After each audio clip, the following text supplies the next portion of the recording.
We're not experts, but we have just a lot of practice at parenting. So we just hope to share some of our um, vision with you. We welcome you to this episode, episode 8, and we've entitled it Laughing at Ourselves. And we've always enjoyed reading for the most part as a family, reading good stories, but we also have a lot of good stories to tell. Experiences that maybe were funny from the very beginning, or maybe they were humbling and not so funny, and over time we learn to enjoy them. But it's important for our children to hear their own story and story of one another as well.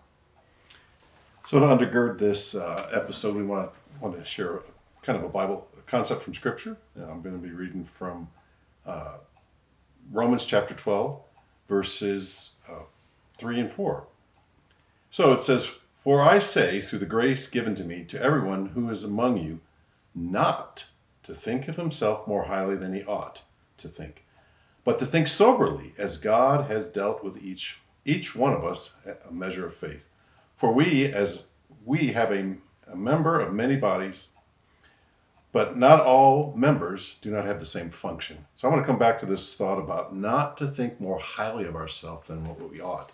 So if you can't laugh at yourself, you slip on the banana peel. I don't know if anybody slips on a banana peel, but you slip, you fall, you trip, and we need to be laughing at ourselves. We are not the center of the universe, though pride and arrogance would have us assume that. And God has this wonderful way, as it says, for those that are proud, he will humble. So there are often humbling experiences that we go through. And praise God that he does this for us, right? And it's a reminder, I should not think more highly of myself than I ought. This world is not about me. It's not my kingdom. It's not my life. It's not my will. I'm a servant.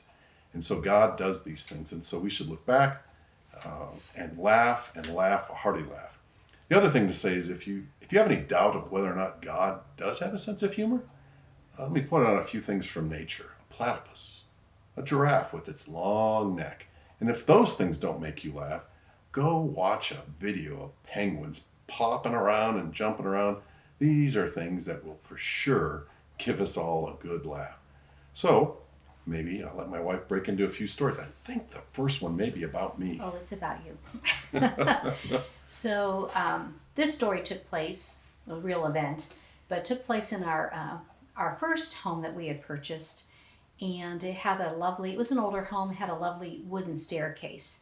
And we always encourage the children, be careful on the steps, because it was about 12 or 13 steps up and down. And so one time years ago, my mom was in town visiting, and I always enjoyed and appreciated her coming, and she would help with the children. Or one afternoon she was busy cleaning, and the next morning our bedrooms were all upstairs. The next morning my husband got dressed, put his socks on, and went down the stairs to the kitchen to get his tea, and I just heard thump, thump, thump, thump, thump, thump, thump, thump. And I ran to the door, "Are you okay?" And he hadn't tumbled down the stairs, but he just slick as and he's like, "Did someone polish the steps?" And it came out that my mom did, but sadly our children, it must have been winter because our children had the sleepers jammies, and so they went to get down the stairs and they did the same thing. So we just had to be very careful going down. And at the time, thankfully, no one was injured or hurt, but it sure gave our heart a start. And then one other time, after we had one of our dogs, everybody was out playing and throwing frisbee, and our dog was outside, and she got all excited. And one time, instead of getting the frisbee, she grabbed a hold of the back of my husband's pants and put him halfway down. And I don't know that I was out there, but our children remember that one. So he had, wardrobe malfunction. Yeah. So maybe one thing to add to that. So after I slid down the stairs, I asked, "Did someone polish the steps?" I distinctly remember my mother-in-law somewhere in the house said, "Sorry." Yeah, that's right. So now it's my turn to repay a favor. So to my wife. So we had a chance to travel overseas with one of my daughters. And by the way, we're going to do our best not to mention our children's names, so hopefully we don't slip up. But here we are traveling overseas. My wife, myself and a 17-year-old daughter, were in Paris. So we're there for, I don't know, 8, 9, 10 days. We got big suitcases we're all toting. I said, okay, we arrive at the airport, take the train downtown to Paris. And this is after not, missing a night's sleep. So it's late. It's now we're up for 30 some hours. Missed a night's sleep, take the train downtown before GPS. We had our maps, how to get to the hotel, walking. Whatever maps we got weren't good. And we're looking, and finally we get to the hotel. It's an old hotel, 100-year-old hotel. Surprise, surprise, the guy at the counter is a Pentecostal. Who's going to guess? Downtown Paris, you run across a Pentecostal. And he wanted to talk to me about talking in tongues and the gifts of the Spirit and all this other. Well, I'm trying to get my wife, who hadn't slept for a while now, up to her room. She was, we were a little bit frustrated because we walked for a good hour downtown trying to find our hotel. So it's a 100-year-old hotel. Elevator's really small. She's got this big suitcase she's been toting behind her. So we said, okay, dear, here's the key. You get on the elevator by yourself. My daughter and I are at the ground floor, and we see the lights on the elevator going up. And we say, okay, there she is, good. And then the lights coming back, down. We open the door. This is one of those elevators that you have to manually open the doors. It's got like a mesh door and a regular door. So we open the mesh door. We open the other door, and there's my wife. Oh, it's still there. Still there. And we looked at her and said, what's up? And she says, and my daughter and I wasn't laughing then. My daughter and I knew we couldn't start laughing, smiling, because if we did, my wife might start speaking in other tongues, like the Pentecostal. Or crying. Yeah. So anyway, we told her, no, you got to open the door. It doesn't open automatically. So anyway, she got it back up there. She made it. We made it up there. And just, it's one of those memories that at the moment, it wasn't funny. It wasn't funny, but we can look back and laugh now. So you want to cover a few other ones? All right. So when we lived in South Texas many years ago, it was along the Gulf Coast part, and it was very hot and humid. And even though we are Midwest people, it even exceeded the Ohio Valley humidity. And when he was a little guy, he would wear his diapers. He'd go out with just a diaper on and without a shirt. We didn't go out for long periods of time, but he enjoyed not necessarily wearing a hat, but he loved if he could put a bowl on his head. So we have pictures of him riding this little trike with the bowl on his head and just no shirt and a diaper on. And he'd come in all hot and sweaty, but he really enjoyed that bowl. We never could quite figure that out. Thankfully, he's outgrown that. He also had what we called as a pun, a disability, in that, like many children, they often make their words into new words. And so fingernails were finger tails, and dinosaurs were sinodors, and garbage was gargib for 2 or 3 years when he first started to talk. So we just get a giggle out of that. So another story we've got is we had a daughter who had, her eyes were, as a young child, were very large, and we were always concerned her eyes were so large that they might fall out of her head if she sneezed. They didn't. So we were visiting with Joy's sister and her family, and they had a daughter about the same age. So our daughter with the big eyes was probably 2.5. She had a cousin about the same age. And my wife's sister's family was operated a little bit like us, pretty hands-off. So kids would play, they'd have little squabbles. We didn't jump in, we didn't intervene. So we got there, we were there for maybe a good week. And the first few days we were there, we noticed that our niece, 2-year-old, 2.5, 3-year-old niece, was kind of picking on our daughter. And we're just kind of watching it from afar. And our daughter with little pigtails was playing along. We gave them all, I think it was ice cream or something. Sent them out the back porch. They're sitting there. And we go back inside. And all of a sudden we hear this huge ruckus. What's going on? And here we found out that the cousin tried to take our daughter's ice cream. And our 2-year-old daughter just laid into her. And this is what we learned the story from the older siblings. And so after that, those two girls got along swimmingly. No more issues.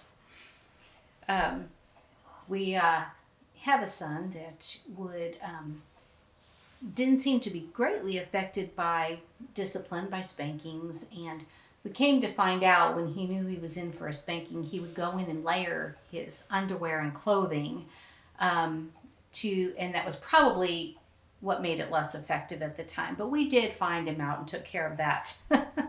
Also, Kevin was on one of his trips and traveling, and I am in the kitchen just making dinner for the evening.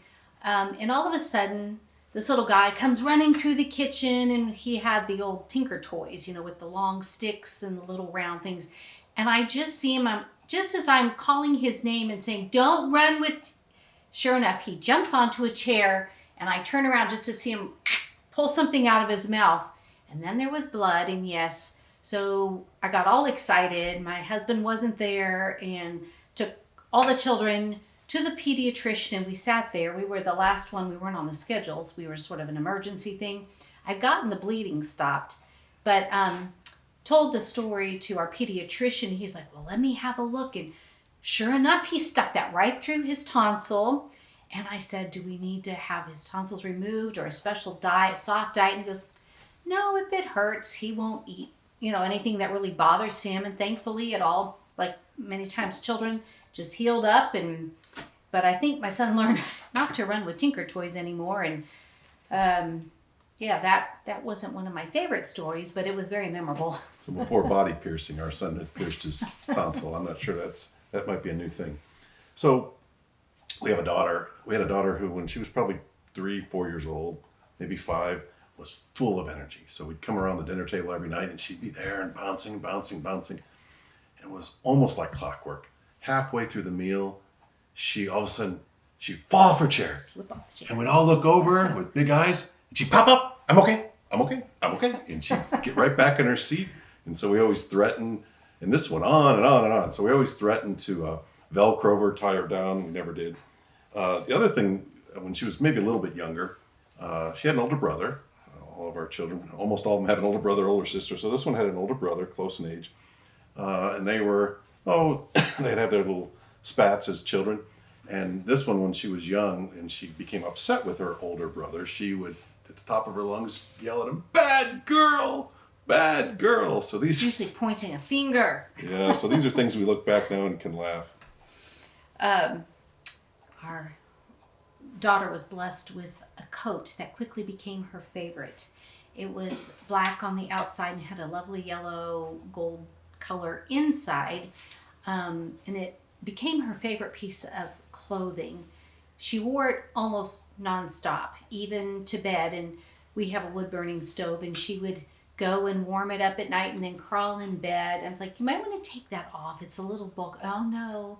She insisted on wearing that at all times of the day for like 3 months. Another story that we have for her that we think is really sweet is one Sunday we were all at church, and we had gone in to go sit down. I was sitting down. My husband was still back in the back part of the church and hadn't sat down yet. And this little one, she was probably about 2.5, 3, often sat on Daddy's lap because I would usually be holding the baby. So she had gone in there, and there were a couple men that were tall and a little bit resembled my husband, not greatly, but if you didn't look closely. So what she had done one day is she thought it was my husband. She went up behind, and she, walked in front of this man who was sitting down, and he sort of, good close family friends. And he just sort of picked her up and set her on the lap, and she didn't think much of it until 2 minutes later, Daddy came walking down and sat down, and this friend of ours, "Hey, Kevin," and Kevin turns around and looks, and there's our little girl sitting on the stranger's lap. Not stranger, our friend, but not Daddy's lap. And after she realizes Daddy is over there, she turns slowly and looks up and just sort of slides off like butter and runs to Daddy. So we still talk about that one. So we have by the way, if you're keeping track, we have a story for each of our children, so we're trying to be equal opportunity offenders here, without mentioning their names. So this one particular son was just very affectionate, and we're thankful for that. So any guest that would come to the house, he would be the first to run up and give them a hug, and how grateful we were for that, right? Well, that was everybody. And so one day, knock at the door. My wife gets it, and it's a guy with a brown outfit and a hat, and UPS guy delivering a package. Well, here comes this son. He's probably maybe 2-3 years old, and the UPS man, he got hugs too, right? And so that was always a little bit interesting to explain. The same particular son, around the table most every night, we would be working through reading something from the Bible, and there's some words that come up in the Bible that somewhere kids are saying, "What's that, Dad?" And so you want to give them some definitions, but keep the definitions broad and not always specific. You kind of wait till they're a little bit older. And so it's always interesting to see how these things play out. So this particular son, I had taken shopping, and he was very conversant, maybe 3-4 years old, and we're at the checkout line, and this is when Walmart still had cashiers, right, regularly. So he starts up a conversation with the Walmart cashier and tells her, "Do you know what? My dad is my mom's concubine." And so the cashier looked at me. I just shrugged my shoulders. I didn't know how to explain that one and just let it go. Of course, our family is probably not the only one that has had toddlers fall asleep in the high chair. Several times a week. I guess our little guy would just play and play so hard that when it came time to dinner and actually sitting down and he'd put a little food in his tummy, and then his eyes would get so heavy, and we'd all just sort of secretly watch him because it was just fun to see his eyes close. His chin would get lower and lower, and finally just sort of either drop, or I don't think that ever went in the food, but he sometimes would just lay it on the high chair and just give it up. Oh, yeah, the other one. So we have a large property. We've got several acres here. And we did have a garden for a few years. We found out this soil is not the most ideal. So we had sort of given up. But we may have had one there that year. And Kevin would till it every spring. But we're talking January now. So even though we live in Kentucky, we don't grow gardens in Kentucky in the winter. And so our children had taken it upon themselves. They were going to dig to China or something. I remember doing that as a child in our sandbox. I never made it, but they would dig, and it kept them busy. And we didn't have neighbors right next to us, so we weren't really concerned about anybody else falling into the hole. So they kept digging, and this thing was pretty large, not as large as a pond, but a really, really large, like the size of a room perhaps, and like a 10 by 8 by 8, 10 by 10, I don't know. And it would collect with water. Well, one January, Kevin and I had gone for a walk. And unbeknownst to us, our two boys, it was like 65 or something. We had like a foot of snow the week before, and it was all melted, and it had warmed up significantly. So they had decided to don their bathing trunks and had gone out and played in this huge mud puddle. And they were sliding down, literally covered from head to toe with mud. And when we walked up the driveway, there they were. So we had to hose them down outside. And it was sort of funny because it was in the middle of January and they were in swim trunks caked with mud. So we have speaking of a daughter that had some older brothers, she was tough as nails. So this little daughter, 2-3 years old, the older kids knew, don't mess with her. And at the time we had a Doberman. So here she was, this cute little girl. And the Doberman that we had was taller than her, easily, right? But that didn't stop her. This Doberman was trained to sleep in its crate. So you'd open the crate door, you'd call the dog, you'd close the door, and the dog would lie down, and that was her comfort zone. So this particular child, probably 2-3 years old, opens the door, calls for the Doberman. The Doberman comes traipsing in. And I remember we were in the room, we're wondering, has the Doberman figured out the pecking order? I just remember distinctly the Doberman looks at us. We didn't say anything, and our little 2-year-old's commanding, strong orders to this dog. Kennel, get in the kennel. And the Doberman looked at us and traipsed in. She closed the door and latched it up, and she had established her pecking order even with the Doberman. So we have one little daughter at 6 months started saying words, and one of our older sons came in, and I don't know, he had just gotten in from work or something, and he said, babies are they're so dumb, you know. I'm like, babies aren't dumb. I said, they can understand so much of what we say. And he's like, well, she can't even talk. And I'm like, she can say a word. And he said, no, she can't. And so I went over to the microwave and I said, what is that? And she looked at me and goes, hot, hot. And she enunciated so well. And his eyes just got so big and he couldn't believe she wasn't talking sentences, but she could indeed talk at that point. So she was, with this particular daughter, she learned to speak sentences at an early age. And we always had a little list of things that she would say because they tended to just strike us as a little humorous. One day she was out with her older sister and I grow some chocolate mint. Our older daughter picked a chocolate mint leaf and told the little one to put it in her mouth and chew it. And so she did with a little trepidation, and her eyes got big, and she said that she was praising God because God had made this leaf taste like gum. So she was quite enthused with that. And one time my mom was down with us for the week, and when she came up for breakfast, this little one asked Grandma if her bed fit her well. So we always had a little running list of things that she said because they always struck us as a little bit quirky and funny. So if you're keeping track, this will be our 10th one that we mentioned. So it was we had an very, very adventurous child. So a little girl. So at a very early age, my wife had I think it was a rocker that she had when she was a little girl. So just a little short wooden rocker. So this one learned to walk, and she wouldn't sit on the rocker.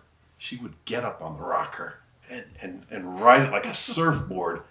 And we were like, what are you doing? And that's what she would do. And then when she got a little older, we had a wooden swing set, and guess where we would find her? At the top beam. You know, Green Gables. We'd have to call her down. So this was our adventurous daughter, but wonderful stories that we can remember. And in fact, the kids often ask, what do you remember about me, Dad? What do you remember about me, Mom? So you want to close us out? Well, we thank you for joining us. Thank you for joining our family, for laughing with us. We encourage you to find your own stories, and again, not to humiliate or embarrass, but just to laugh together. And when you recount those memories, just have fun. We thank you again for joining Willing Warriors and hope to see you next time.